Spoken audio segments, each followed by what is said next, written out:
We've been looking at the concept of the divine council and the concept of the Elohim.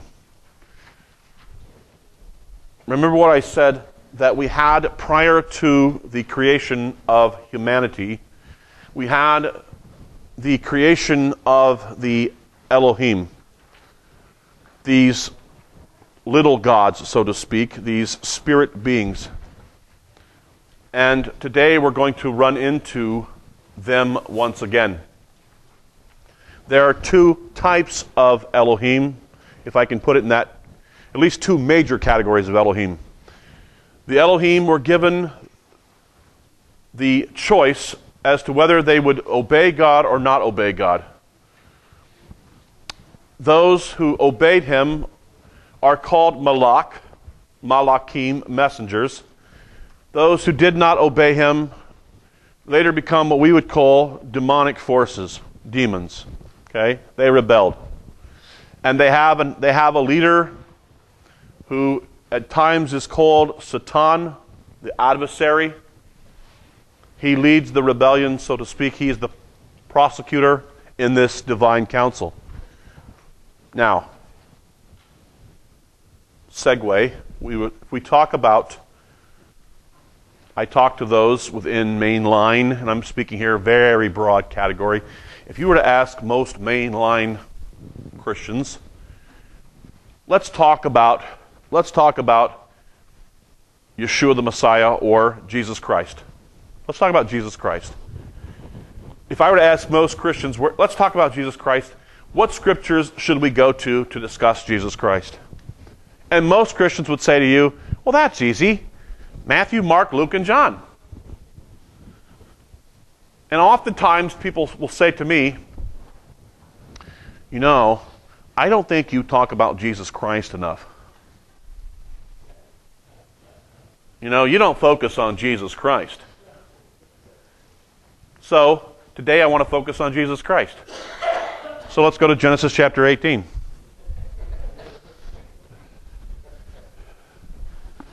Genesis chapter 18. Let's start there. Go with me to Genesis chapter 18. We're going to walk through these chapters, make some comments as we go through. The handout focuses on chapter 20, but I'm going to walk us through these texts because there's such a rich mine of stuff here. Okay, chapter 18, verse 1 says, Then the Lord appeared to him by the terebinth trees of Mamre. Okay, the Lord appears. How does the Lord appear? There's at least three ways that someone can appear. Well, give me the three ways. Huh? No, okay, sure, in the form of a fire, but I was thinking a little more of a dream. A dream. The Lord can appear in a dream. And by the way, the book of Genesis has more dreams per capita than any other book in the Hebrew Scriptures. Dreams are everywhere. So the Lord can appear in a dream. We should talk about dreams sometimes because they're very fascinating. In fact, in the book of Job, he says, I speak in a dream because mankind gets so busy doing his own thing that the only time I can get him still long enough to talk to him is when he's asleep. So he says, I speak in dreams sometimes because people are so busy, right? We're moving and shaking. So sometimes the only time I get you quiet enough to listen to me is in a dream. So God speaks in dreams.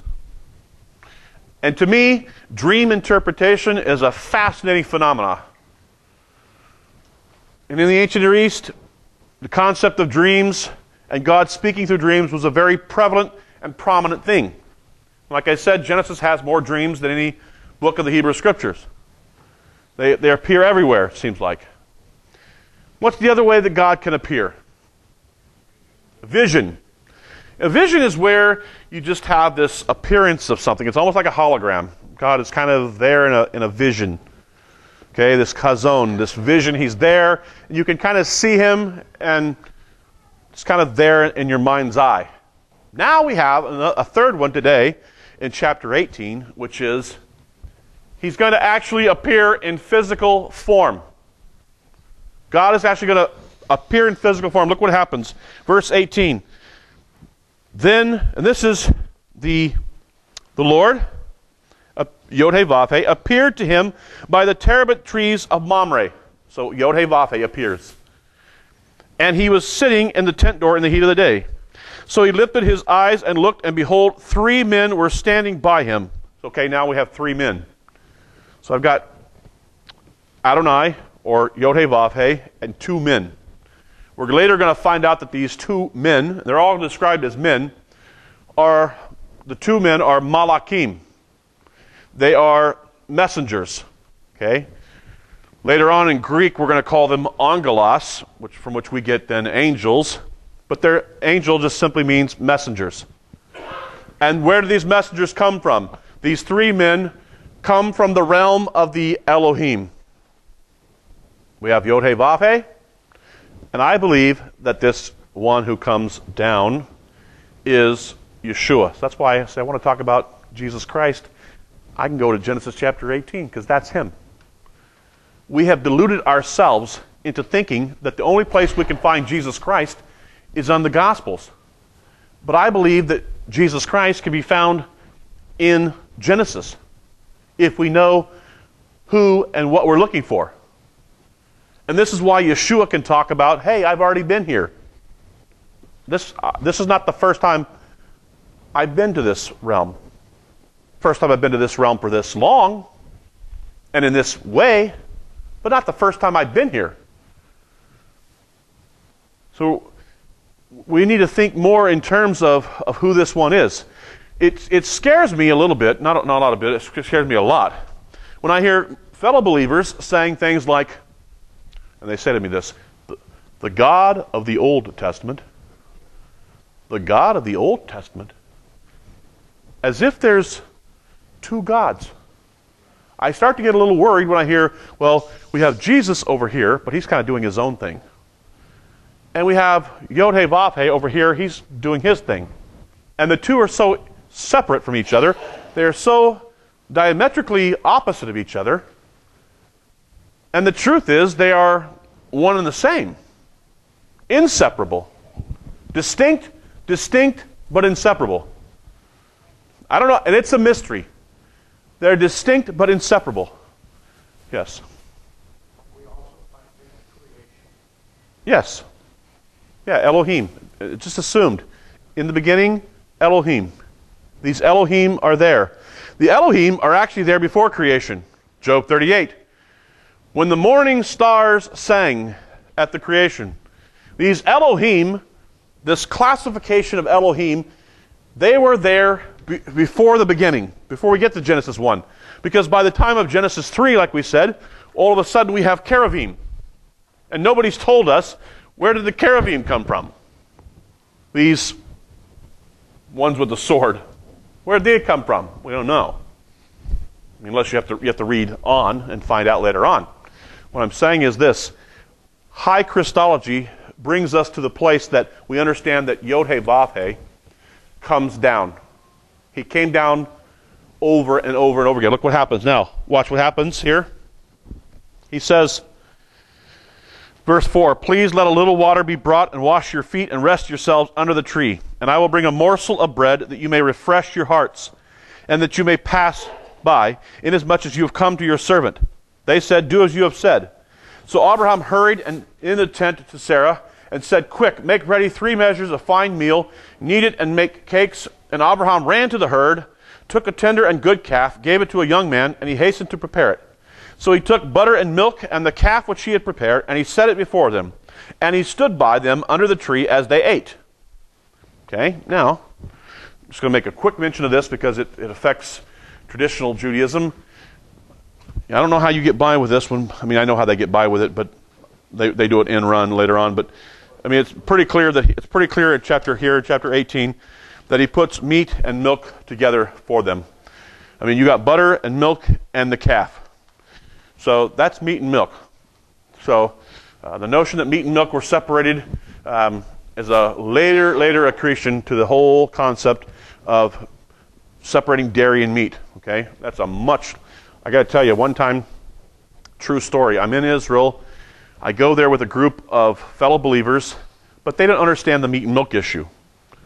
And so we're in the cafeteria, and you have to understand we're working with the military there, and the military has decided that they will have kosher kitchens or dairy kitchens where they'll serve dairy in the mornings and the evenings, and then they'll have a meat mess hall where they'll do the meat for the lunchtime. So the only time you're going to get meat is in lunchtime. Well, one from our group decides to go in there. In the morning, they save their milk. Okay? They save their milk. They figure, I'll save it for lunch. They put it in their pocket. We go into the lunchroom, and they whip out their milk. Right? And now all of a sudden, the place goes into a panic. Because if this guy opens the milk, if he just opens it, everything in this kitchen has to be thrown out. Everything. Everybody's plate has to be thrown out. So all of a sudden the place goes into this panic. There's like soldiers surrounding this guy. And they're yelling at him in Hebrew. Of course, he doesn't understand Hebrew. And I said, get the milk out of there. Get the milk out. Like that. I'm like, he didn't understand. So it goes back to rabbinics and the issues of meat and milk. Okay? They said no meat and milk together. However, we have them here eating meat and milk together. Now, look what... Not only that, but serving it. Serving it, yeah, it's clear. But they think are just messengers. Right, there's just men. They're just described as men at this point. 3 men. Okay? Gives them, they set before them meat and milk. Now look what happens with these men, though. You start to get an idea that there's, right up front, that there's something more to these men. Because, verse 9, it says, where is Sarah, your wife? How do they know who she is? They haven't even been formally introduced yet. So these 3 guys come from out of nowhere, so to speak, and they say, where's Sarah, your wife? Now look what happens. Yeah.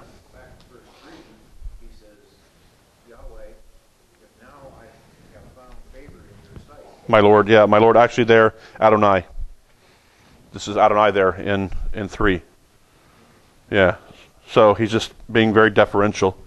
And by the way, they put the Masoretes put the kametz on the end of Adonai there to let us know they believed it's dealing with the living God. If it just had up a talk on the end there, it's just regular Adonai, as if there could be a regular Adonai. But my point is, they'll put a kametz there to let you know that they're dealing with what they believe is the Adonai. Okay, so look what happens. Verse 10. He says, and he said, I will certainly return to you according to the time of life, and behold, Sarah, your wife, shall have a son. Remember what I said. Everything from this point forward, well, since we got to chapter 12, has been about the promised seed. There's going to be a new seed that will come. We're going to trace this promised seed. And he says, you're going to have a son. Now look what happens. Sarah was listening in the tent door, which was behind him. Now Abraham and Sarah were old, well advanced of age, and Sarah had passed the age of childbearing. Therefore Sarah laughed within herself, saying, after I have grown old, shall I have pleasure, my Lord being old also? And the Lord said to Abraham, now that's verse 13, Yod He Vav He, says to Abraham, why did Sarah laugh? She laughed within herself. He knows that she has laughed internally. And what she has, by the way, when it says, then Sarah laughed herself, saying, we could probably put saying like thinking, okay? Because you can say, he said in his heart, okay? Which is, you thought this. You said to yourself. I said to myself. You know, sometimes I do that. We're all said to, yeah, did I say that out loud? You know, there's one of those things, like, did I say that out loud? Like, but you say it to yourself. She laughs within herself. She says this within herself. And he says, why did Sarah laugh? Now, she's thinking, look what she says. Surely I shall bear a child. She says, verse 13, the Lord said to Abraham, why did Sarah laugh, saying, shall I surely bear a child, since I am old? Now look what he does. Isn't that really cool? Look what the Holy One does. She says, if you go back to verse 12, she said in her mind, shall I have pleasure, my Lord being old also? And the Lord said to Abraham, why did Sarah laugh, saying, shall I surely bear a child, since I am old? And he leaves off saying anything negative to Abraham. Here's a good rule of thumb, and it's mirrored for us by the Holy One, and that is, just because we hear something negative about someone from someone else doesn't mean we're obligated to repeat it. There's no obligation to repeat negative information. Did you know that so-and-so thinks you're old? Did you know that so-and-so thinks that you're, whatever? You don't really, negative information or negative thoughts of another person or negative words of another person don't have to be repeated. Although I got to tell you, when I'm around Corey, it's very difficult. I struggle. I admit, I have my struggles. So Brent, does that mean we can't repeat what Jen said anymore? Sure, yeah. Yeah, we weren't supposed to, but You're not to repeat gossip. yeah. So there's different types of negative speech. Okay? By the way, one of the biggest types of negative speech is actually when you're speaking to someone and you say hurtful words to them as you're speaking to them. We do this all the time. And sometimes we don't even realize that our words are having the impact that they are. I mean, there's definitely things like lashon hara, which is evil speech, but it's true. But you're speaking slander against another person. Then there's rekalus, which is evil speech that's not true. That's just outright gossip. But then we have painful speech that we speak to other people that has, as we speak to them, it's negative. But look what the Holy One does. He cleans up what she said, or he just leaves out the negative. Just pointing that out. Now look what happens. So verse 14, is anything too hard for you, Lord? At the appointed time. That's interesting. It's at the appointed time. That's the word moed. So the sages say maybe we have a hint here. It's the word, verse 14, is the word moed, the appointed time. Anywhere else in scriptures that we have this word moed, it's one of the appointed times. The seasons that we have in Leviticus 23, which again foreshadows the real possibility that significant children, listen to what I'm going to say, significant children in the plan of God will be born or their birth will be around the time of the Moedim. And in fact, as I pointed out before, I believe that Yochanan the Immerser, John, was conceived and born on a festival date, and that Yeshua was conceived and born on a festival date. I believe Yeshua was conceived at Hanukkah and was born on Sukkot. And I think we have a hint here in the text that significant children, covenantal children, with covenant significance will be born on festival dates. Now look what happens. Verse 15. But Sarah denied it, saying, I did not laugh, for she was afraid. Well, look at what he says. And he said, no, but you did laugh. Okay. Now look what happens. Then the men arose from there and looked towards Sodom, and Abraham went with them to send them on their way. And the Lord said, shall I hide from Abraham what I am doing? Again, probably said in his, maybe either to the other two or said to himself, since Abraham will surely become a great and mighty nation, and all the nations of the earth shall be blessed in him. For I have known him in order that he may command his children and his household after him, that they keep the way of the Lord, to do righteousness and justice, that the Lord may bring to Abraham what he has spoken to him. And the Lord said, because the outcry against Sodom and Gomorrah is great, and because their sin is very grave, I will go down now and see whether they have done altogether according to the outcry, if that has come to me, against it that has come to me. And if not, I will know. Then the men turned away from there and went toward Sodom. Now look at this. But Abraham stood before the Lord. Now this is a little technical stuff for you, for those of you who want to push this a little further. This verse 23 is one of those places, actually verse 22, is one of those places where we have what's called a tikkune sofarim. It's one of the places where the scribes corrected the text because they felt it was too risque or dishonorable. Because the Masoretic text, they believe, actually said at one time that Yod-He Vav-He stood before Abraham. And so they corrected the text here. This is one of the places the sages, the Masoretes of the 9th century, say that they corrected the text. They reversed it. And they said, Abraham stood before Yod-Heh-Vav-Heh, because they found it. There are other places in the Hebrew Scriptures where you would have an inferior standing in front of a superior. And they felt it disrespectful to have Yod-Heh-Vav-Heh standing before Abraham. So they just reversed it. Okay? Now look what happens. Now, yes. At the time, he doesn't know who they are. They don't even know who they are. And so they're the guests. Right. So perhaps they bid to keep kind of He must have known who they the are. costume, because they have Ran to out be there and face down. Yeah, he does some type of honor to them. And he was not chastised for doing it. No, that's true. They don't stop him. They don't stop him from worshiping them or from showing honor to them, however you want to put that, worship or honor. Certainly he bows down. And there's no stopping of that in this instance, probably because we have Yod-Heh-Vav-Heh among them. Now look what happens, verse 24. They have, it could have been a cultural thing as well, that the bowing down and the honor thing could be cultural as well. Look at what happens. Now God tells Abraham he's going to destroy Sodom and Gomorrah.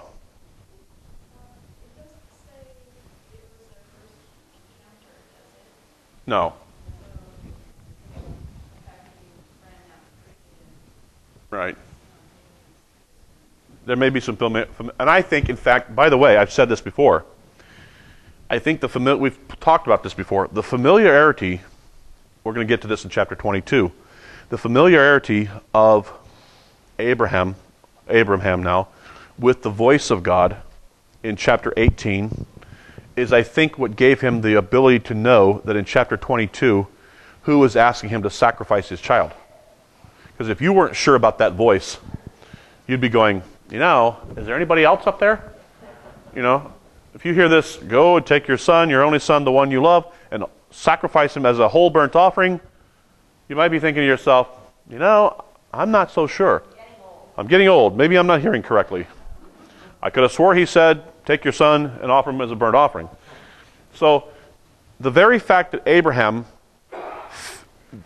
physically knows the voice of God, the one thing that they say doesn't change much with age is voice. People's voice don't change much with age. So the voice pretty much stays the same. The voice inflection and the voice pattern stays the same. So even if appearance changes, the voice that he's hearing is the same. Now look what he says. He says, I got to tell my friend Abraham that I'm going to destroy Sodom and Gomorrah, because Abraham has family down there. They've separated, he and Lot. Lot's now living in the areas of Sodom and Gomorrah, and he says, I'm going to tell my friend Abraham that I'm about to destroy the place. And Abraham says to him, they're friends now, he says, are you going to destroy this place? Suppose there are 50 righteous people there. God says, okay, by the way, if there's 50 righteous there, I'll save Sodom and Gomorrah. Abraham says, okay, if there's 45, would you save Sodom and Gomorrah? 45, I'll save Sodom and Gomorrah. Abraham says, okay, one more time.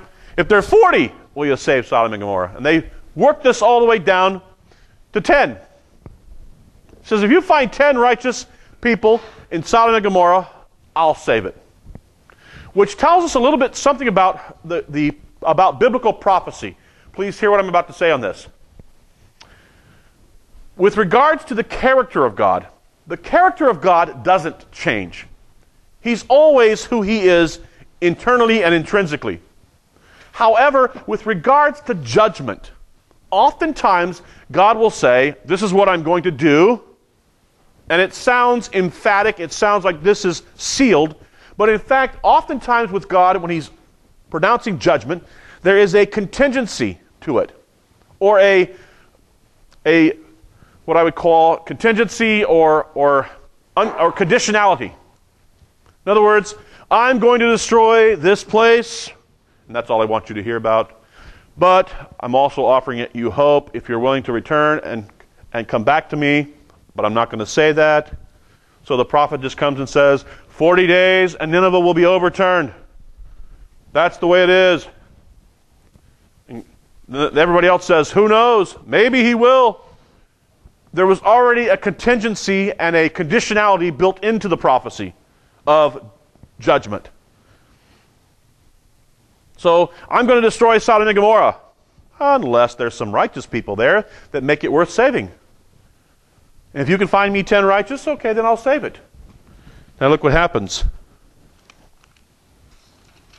And Brent, Yes. it shows in the future when people are dying and being brought back to life, that even the power of prayer and faith can change even what seems to be a done deal. Exactly. Just because, this is the thing, when God says he will bring judgment, many, many, many, many times we can say it this way, who knows? Who knows if that person or the prayers of the righteous on their behalf will not turn and cause God to relent from the judgment he was going to bring. Because there was conditionality and contingency built into the judgment. And that's not God changing, that's God already building into this pronouncement of judgment, contingency and conditionality. Whether the conditionality or the contingency is stated or not. We don't know. Who knows? Maybe there's conditionality to this. He's going to destroy it. Maybe there's a chance that he won't. If we will change. The issue is not us, not him changing, but us changing. And he makes it contingent or conditional on our response to him. God already knows our heart, so he would know there are righteous. Yeah. Right. You're right. So how do we play with the foreknowledge of God and the contingency aspect? No, I don't think he's playing with Abraham. I don't think he's playing with him. I think he's if there were 10 righteous there, he already knows, I think you're right, that there probably won't be. There's probably not going to be 10 righteous. Yeah, but he's got to, but for the sake of his friend, he's got to play this out. Yes. Yeah, he is teaching Abraham something. He is teaching Abraham something about himself. I don't think it's a done deal, though, because some traveler Right. could enter Sodom. Yeah, what if there were 10 people? What if, yeah, exactly. There's contingency there. There's at least some level of contingency. And we're always going to continue bumping up against the sovereignty of God and this free will issues. We continually bump up against those. How much does he know and when does he know it? And how much does he choose to reveal? These are all issues that are there at every turn. Yeah. Right? God actually saves people for a small number in a lot of situations. Yes, he does. I think this nation is blessed because of the number of people who have increased the number of people who pray today for this nation. Right. Good point. Very good point. And we see that even though, like with the dead people, it's the faithful that caused him to work on perhaps somebody who wasn't faithful, or he'll still bring them back Right. because of the faithful. I agree. Very good point. Look at chapter 19. Chapter 19, verse 1. Watch what happens here. Now they were called men in chapter 18. Chapter 19, then the two angels. Now they're called Malachim. Malachim. Come to Sodom in the evening. And Lot was sitting in the gate of Sodom. Now if you're sitting in the gate in the ancient Near East was a place of commerce. It was a place of administration. It's a place of business. Lot is deeply entrenched in Sodom and Gomorrah. He's sitting there at the gate. These two Malachim come. When Lot saw them, he rose to meet them and bowed himself with his face toward the ground. He then invites them to his home. And as we're watching all this, he makes them food out of hospitality. And then look what happens. Verse 6. So Lot went out to them through the doorway, shut the door behind them, and said, "Please, my brethren, do not do so wickedly. See now, I have 2 daughters who have not known a man. Please let me bring them out to you, and you may do to them as you wish. Only do nothing to these men, since this is the reason they have come under the shadow of my roof." They said, "Stand back." They pull him back within the house, and they strike the men who have come to mess with these 2 Malachim with blindness. Now, it's pretty clear from the text that we got a problem here. Okay? So, we've now had revisionist historians who want to come along and say, well, chapter 19 is all about, the fact that they were not hospitable. Lack of hospitality was the only issue. That's one issue, but the bottom line is Sodom and Gomorrah is a morally depraved place. Yeah, well, it became that later on, but yeah, bottom line is that it's a morally depraved place. This is why, think with me about this for just a moment. We tend to get upset with God. I say as we're looking at these texts, we tend to get upset with God and say, well, why is he going to destroy these people? Here's the point. Oftentimes God brings destruction when man is already destroying himself, and to prevent more destruction from happening. So there's more going on. There's a lot of things going on here, but there's clearly, this is not the plan of God to have men with men or women with women. I mean, it's clearly not the plan of God from the beginning. For this cause a man shall leave his father and mother, Genesis 2:24, and cleave to his wife. Now here we got, remember what we had in chapter 6? Now we're going to have these, now remember what I said, we have the Elohim. This is about a power struggle. This is about dominance and power. And these men of Sodom and Gomorrah say, we want to have power over these men. But they don't even know who they're dealing with. They're dealing with Malachim. They're dealing with ones from this realm who've come down. And he says, they strike them with blindness. Yes, go ahead. Well, God, who we say is a righteous man, even this righteous man who's been in this cesspool, has actually gotten to the point where he thinks it'd be better and kind of slightly okay for them to take his daughters. Right. Just to protect, the messenger. Right. Which tells us something. He's Yeah. getting affected negatively Definitely. by his associates. What happens when we let a culture so affect us? You have an individual in Lot who seems to have, he walks with Abraham. He and Abraham are relatives. What happens to you when you live in a culture for so long that you begin to take on the mores and the values or lack of values of the culture?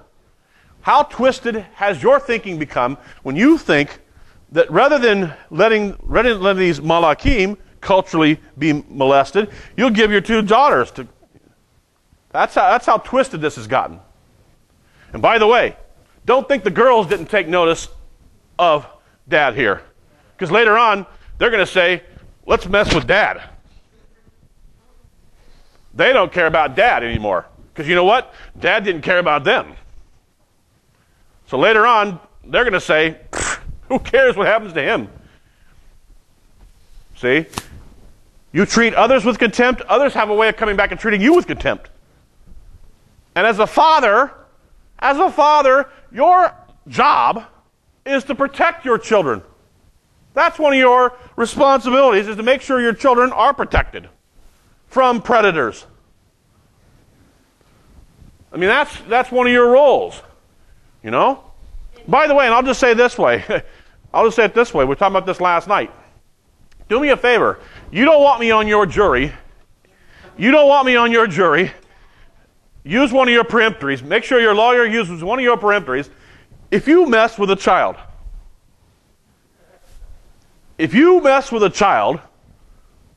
you don't want me on your jury. Yeah, you may want me on the jury, but the defendant doesn't want me on the jury. If they're guilty, you don't want me on your jury. I'm just telling you that right now. Use one of your peremptories. Yes? Wasn't that cultural value, though, that you're more responsible for your Yes. Yes. But right, from their way of looking at it, but here's the point. How twisted is it? How upside down is that? When that's the culture speaking. But the truth is, that's the decisions of men. You should be more concerned with your family than you are with visitors. Or with both of them, that you don't give. You stand up to evil both. And it's also how he says it, just, they have not known men yet, do what you will with them. Right. saying that he'd already known what they wanted to do. Right. He knows what this is about. I'm gonna shove my 2 daughters out the door and say, go at it? You got to be kidding me. And Brent, it shows just how awful this place is, that Lot is the pillar of righteousness. And yet look how he's acting. Look how he's forced to. This is what I'm saying. He's one of the few men that they were going to save. Right. One of the few people. He's actually going to get out. Now look what happens. I mean, this is why you can't compromise with evil, because look where it leads. Now look what happens. He says to his 2 daughters-in-law and son-in-law, he says to them, we got to get out of here, because this place is going to get nuked. And they say to him, look at the text, they say to him, they think he's joking. He says, you guys got to get out of here. The 2 Malachim get him out of there, and then look what happens. They bring him out. Lot says, can we go to this particular city, Zoar? And they say, sure, we'll let you go there. He gets to Zoar.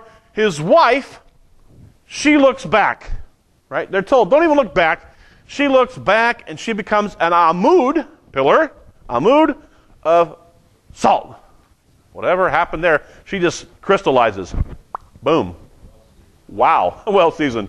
Now look what happens. So Lot and the 2 daughters get out. Look what happens in verse 24. Now you got to watch this. Here's the text that really bothered them. That bothered the sages. Genesis 19, verse 24. Then Yod-Heh-Vav-Heh, he rained brimstone and fire on Sodom and Gomorrah from the Yod-Heh-Vav-Heh out of the heavens. There's 2 Yahwehs in the verse. This was called the 2 powers in heaven. Verse 24, really, the rabbis didn't know what to do with it, because you have a Yahweh on the ground and you have a Yahweh in the heavens. 2 of them in the same verse. Then Yahweh, he rained down fire and brimstone on Sodom and Gomorrah from the Yod-Heh-Vav-Heh out of the heavens. Binary. 2. Distinct, inseparable. 1 Yahweh on the ground, that Malach Adonai, the angel of the Lord, said to the Yod-Heh-Vav-Heh in the heavens, go ahead and send down the brimstone and the fire. Wow. This is high Christology. This is Yeshua. Now look what happens. I'm not even going to read this stuff, but at the end of verse 19, you have the 2 daughters of Lot have relations with him, and we end up with 2 people groups. The Moabites. Moab means from his father. Moab, from his father. Well, there you go. Ammon, his people. So these girls have relations with their father. Of course, they didn't think much of him after beginning of the chapter. And they have 2 people groups. The Moabites and the Ammonites become our relatives. They are distant relatives, the Moabites are, and the Ammonites, of the nation of Israel. Okay? They're kind of cousins. Okay? Now we're gonna and why do we need to know about the Moabites? Thank you, Ruth. Right? We're gonna chase this line. And at the end of the book of Ruth, there's going to be Ruth's a Moabitess. At the end of the book of Ruth, we have a genealogy. Now we know why we saved Lot. Yeah, we saved Lot to get to Moab. We got to Moab to get to Ruth. We got to Ruth to get to David. Because David is going to be given a promise, and from his descendants, we're tracing this messianic line.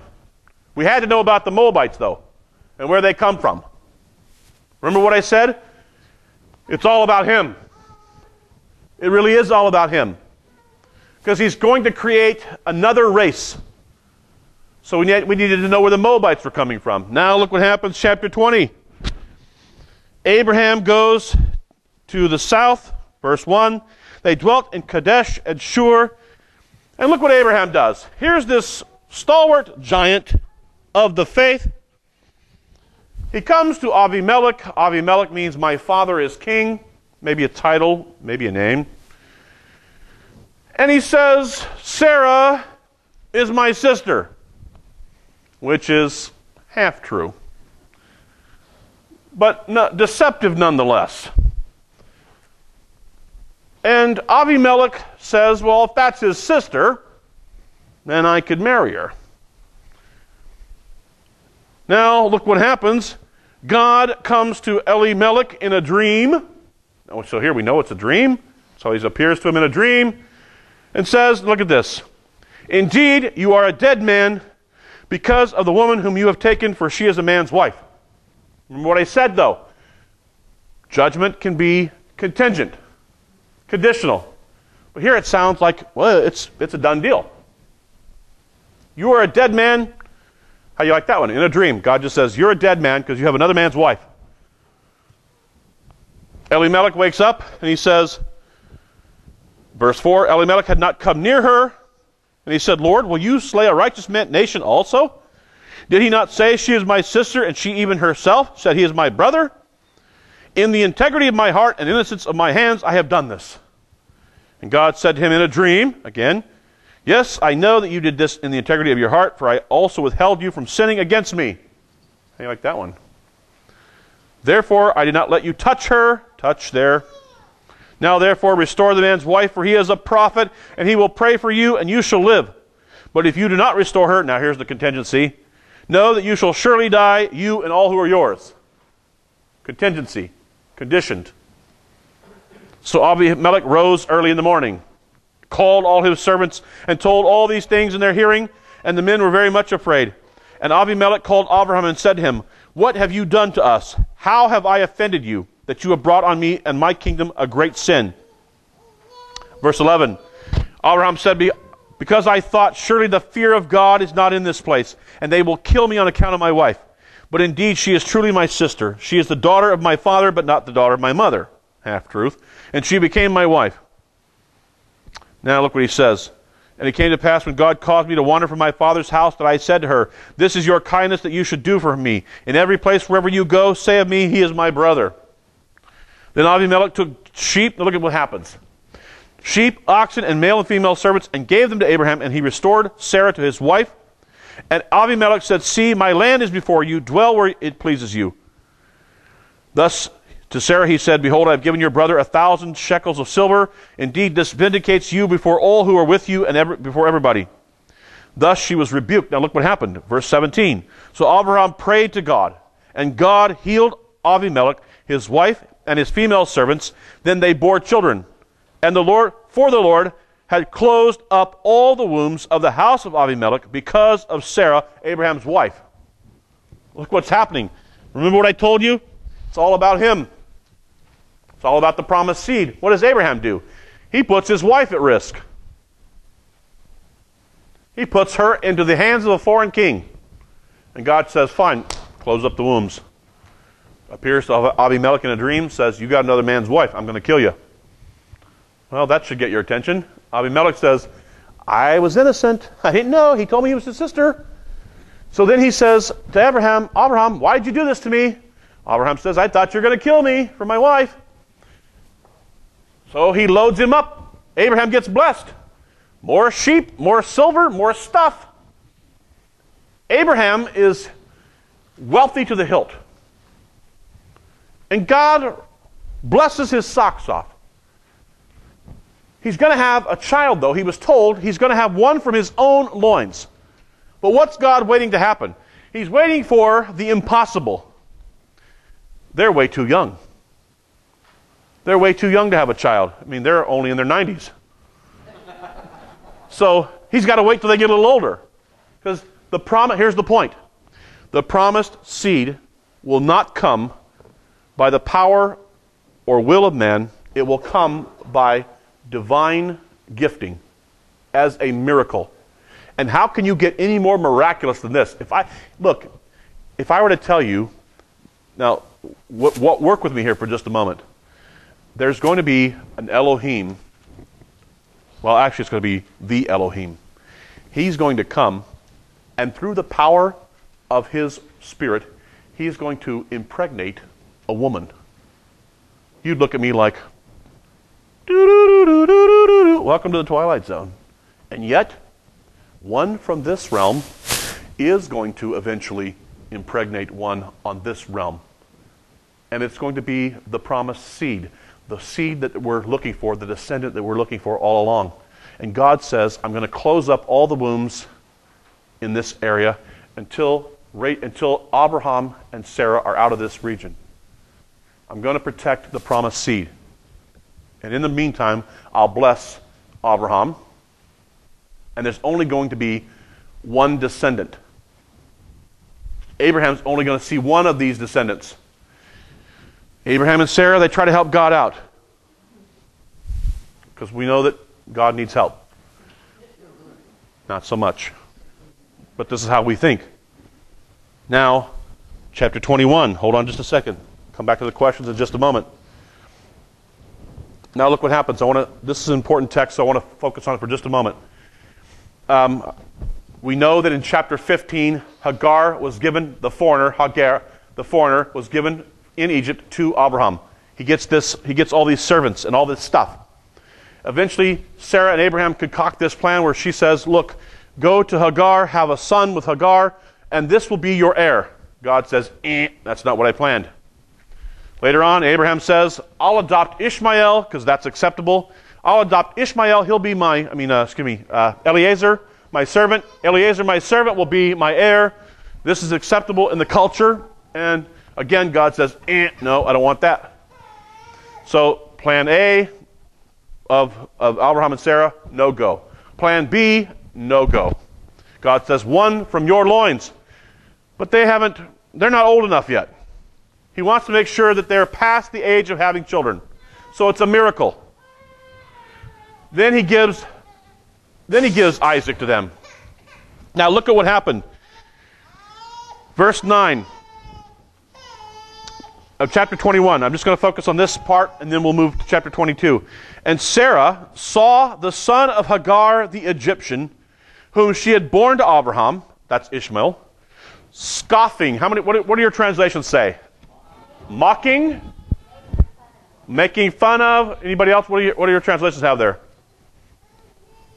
Anything else besides mocking? Mine has scoffing.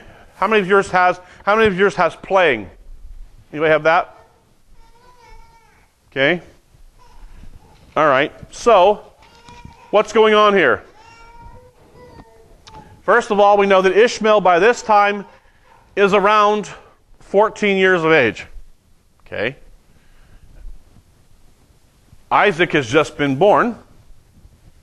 Remember what I said earlier about messing with children? Well, we got something going on here that I think is interesting because it says that Sarah, and by the way, Sarah has taken a lot of heat in the commentaries because she kicks Hagar and this child. At this point, he's 14 out. Okay, he's older now than the earlier incident.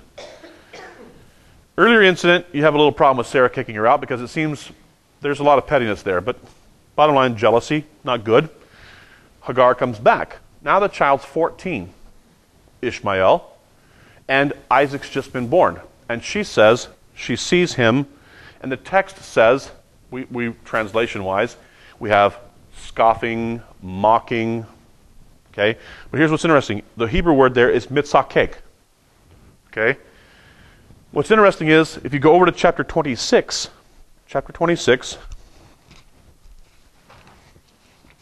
deja vu all over again. Look at this. Here's what happens. Oftentimes, the sins of the parents are mimicked by the children. If they see you do good things, they mimic the good things. If they see the evil things, they mimic those as well. Look what happens, chapter 26. So Isaac dwelt in Gerar, and the men of the place asked about his wife. And she said, she is my sister. Deja vu all over again. For he was afraid to say, she is my wife. Now look at this. Now it came to pass, verse 8, when he had been there a long time, that Abimelech, king of the Philistines, looked through a window and saw, and there was Isaac now showing endearment to Rebekah. That's what my translation says. It's the Hebrew word mitzakek, showing endearment. Same word is used in chapter 22. Now, what if I read showing endearment into chapter 22 or chapter 21? What if I said Ishmael was showing endearment to Isaac?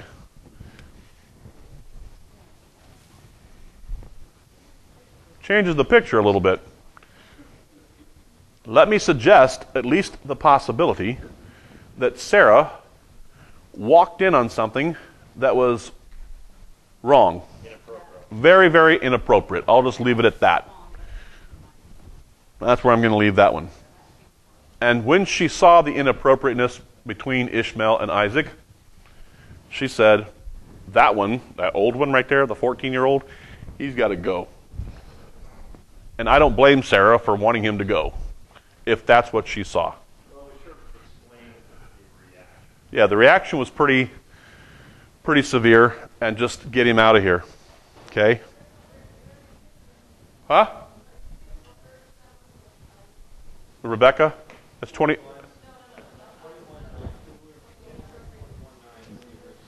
21:9 is the original.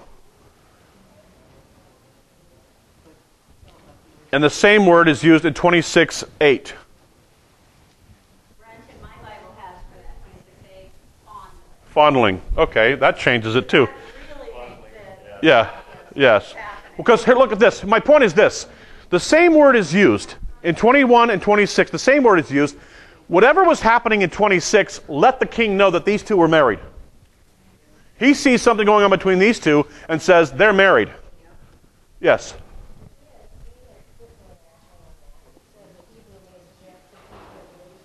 Okay. The ESV says, read the note again. May suggest an intimate relationship. Okay, so I'm just saying that's a possibility. Based on when we look at 21, same word used in 26. In 26, they translate it one way. 21, they translate it one way. I'm just saying. What was the verse for Isaac? 26:8. Genesis. Okay, now remember what I said. So we're closing it up here. 22, chapter 22. Yeah, caressing, fondling. Okay, but you get the idea. I think we'll leave it at that. Yeah. So the word's good between a husband and wife. Yes. But the word is not so good. Not so good. Yeah, or brother and brother. All right, now listen to chapter 22. Chapter 22. It says the Lord tests Nisa, the Lord tests Abraham. After all of this, we have one descendant. One. And he says to Abraham, take your son, your only son, the one you love, take him up to Mount Moriah and offer him as an olah, a burnt offering, a whole burnt offering.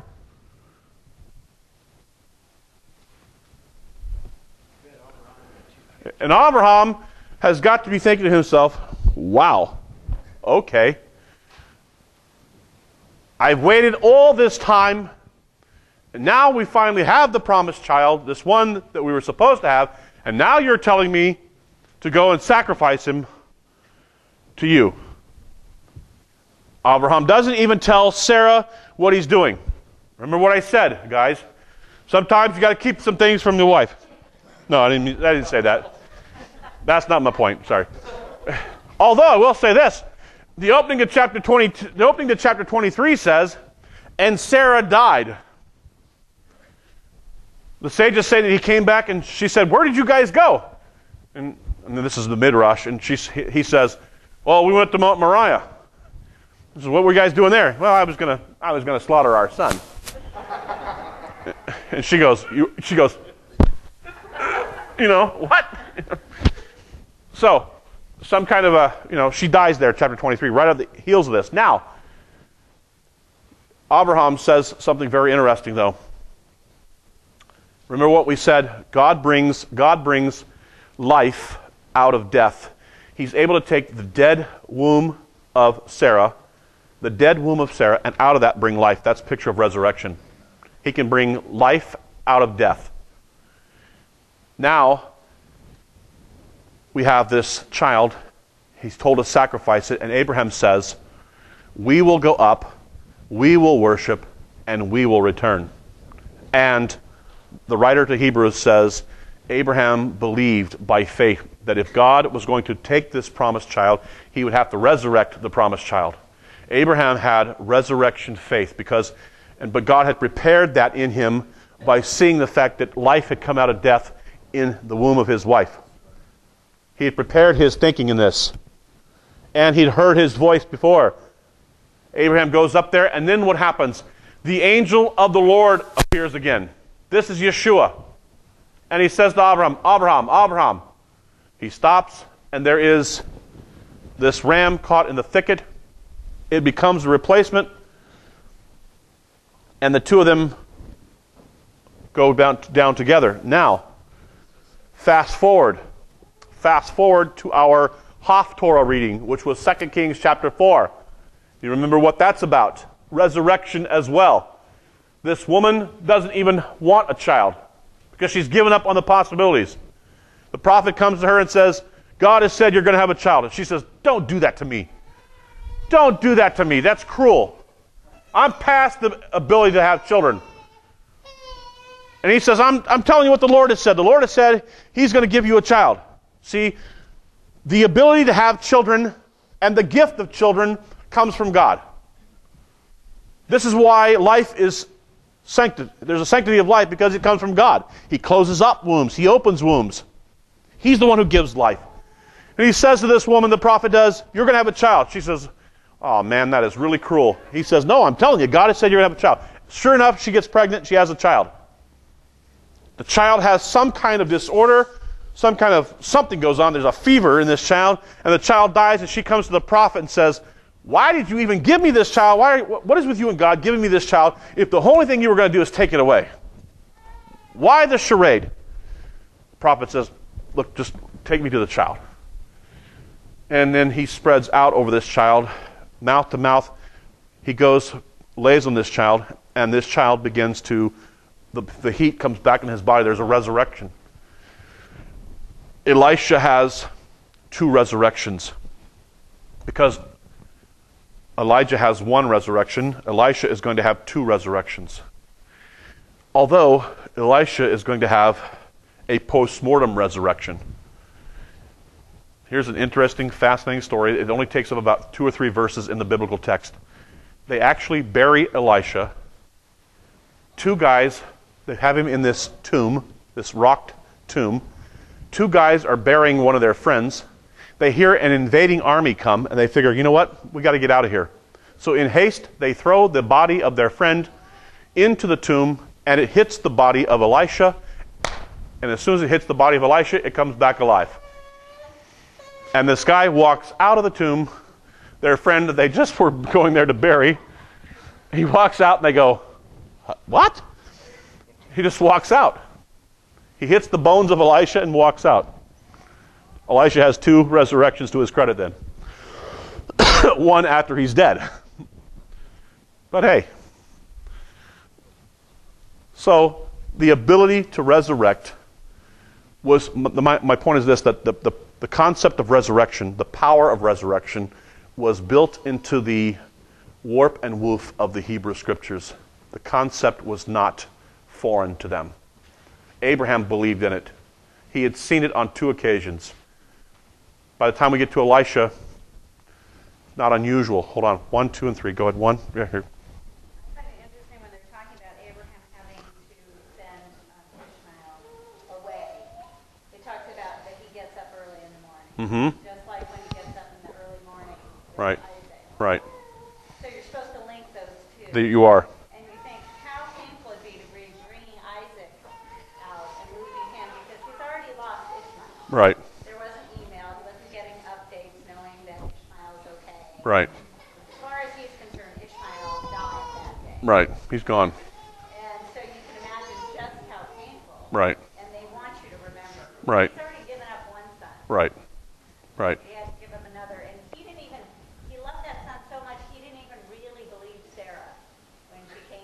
Right. It took the Lord saying, Yeah. believer, Right. believer. Right. The Lord intervenes there to Because he really doesn't want this to go well, the Lord saw what happened too. Yes. In chapter 18 and 19, you talked about prophecies being potentially conditional by God. Yes. Are those all biblical prophecies or only certain ones that are conditional? I would say that